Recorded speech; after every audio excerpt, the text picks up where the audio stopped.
100 साल की सास। अरे मम्मी जी, थोड़ा उम्र के हिसाब से काम किया करो। कहीं कुछ हो गया तो लोग बोलेंगे बहू ने बूढ़ी सास का ध्यान नहीं रखा। बहू, तुम भी थोड़ा कम और धीरे बोला करो। कहीं चिल्लाते हुए कभी कुछ हो गया तो वही लोग बोलेंगे 100 साल की सास भली चंगी बैठी है और बहू बेचारी चलती बनी। वैसे मम्मी जी, दादी बिल्कुल ठीक बोल रही हैं। हैं? क्या ठीक बोल रही है? वो जो कुछ भी बोले वो सास है, पर तुम क्यों बोल रही हो? बहू होकर सास से जुबान लड़ाओगी क्या? ऐसा बोलते हुए निर्मला को धसका उठ जाता है। कहा था ना, मत चिल्ला मत चिल्ला।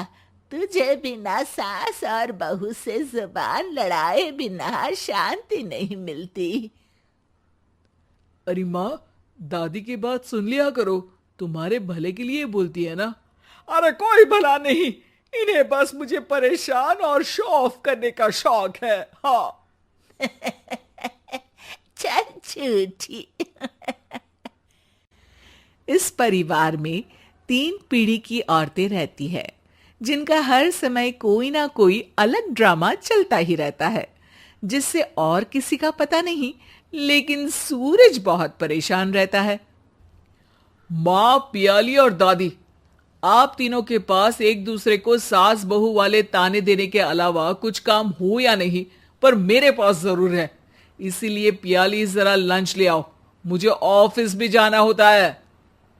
इस पर पियाली सूरज को लंच देती है और वो ऑफिस चला जाता है, जिसके बाद तीनों एक बार फिर अपनी बातों या कह लो कि नोक-झोंक में लग जाती हैं।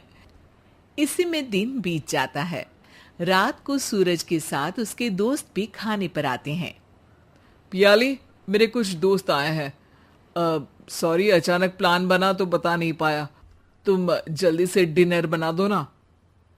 अरे वाह रे आलसी माँ की आलसी बेटी, पहले बिना बताए दोस्तों को घर ले आओ, फिर बोलो जल्दी से डिनर बना दो।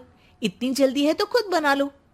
अरे माता, सब बाद में दिखा देना, अभी खाना बना दो ना प्लीज। ऐसा बोल के सूरज दोस्तों के पास जाकर बैठ जाता है और पियाली डिनर की टेंशन में अपनी सास के पास पहुंच जाती है, जो अपने कमरे में आराम कर रही होती है। मम्मी, सूरज अचानक दोस्तों को घर ले आए हैं, क्या करूं अब? कुछ ऐसा बताओ ना जो जल्दी बन जाए और सर्व करते हुए भी अच्छा लगे। अरे रेस्टोरेंट से मंगा ले, दोबारा परेशान मत करना, सोने दे मुझे। इतने में दादी सास भी वहां आ जाती है। वाह, आलसी का आइडिया भी उसी की तरह बेकार है।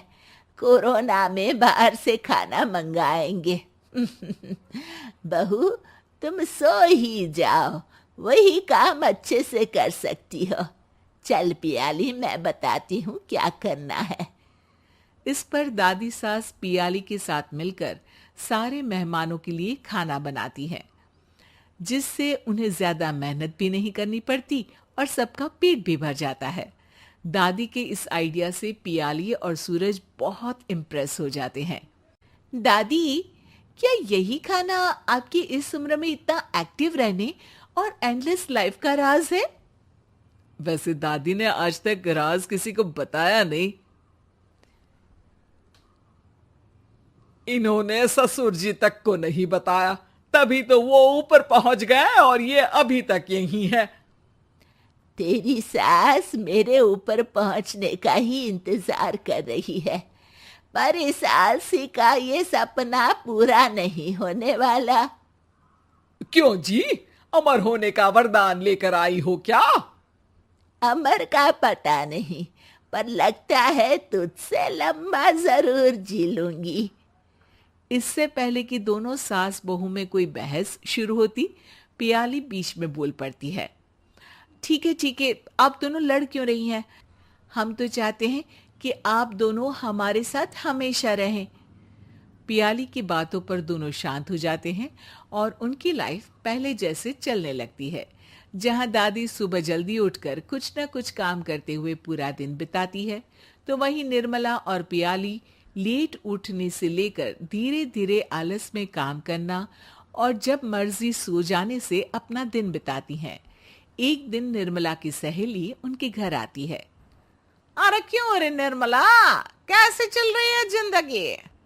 सब बढ़िया, बस ये बुढ़िया ऊपर जाए तो ज्यादा अच्छा होगा। अरे ऐसा क्यों बोलती हो? तुम्हें तो उनसे सीखना चाहिए, वो बहुत फुर्तीली हैं।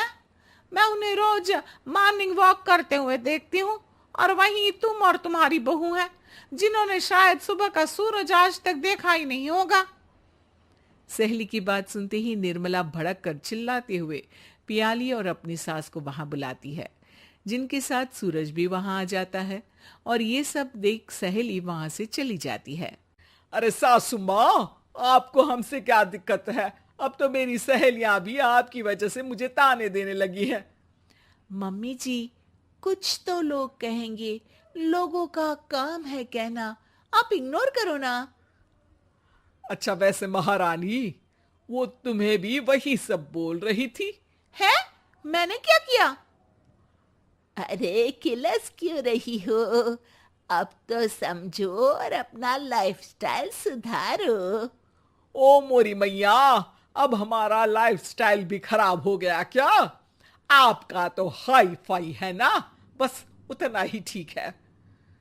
तुम लोग हमेशा पूछते हो ना कि मेरी इस उम्र और अभी भी इतने एक्टिव रहने का राज क्या है, तो वो ये लाइफ स्टाइल ही है जिसे हाई फाई नहीं पर सिंपल कहते हैं।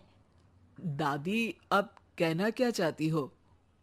यही कि मैंने अपनी जिंदगी में बहुत किताबें पढ़ी हैं, जिनमें एक किताब से मुझे ये समझ में आया कि हम कितने गलत तरीके से जिंदगी जीते हैं।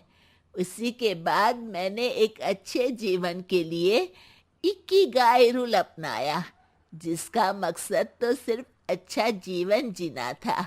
इतना लंबा कैसे जी गई मुझे खुद अचंभा होता है। ओह, तो मतलब आप मुझे परेशान नहीं करती थी? वो तो आप करती हैं। वैसे ये इकिगाई क्या है?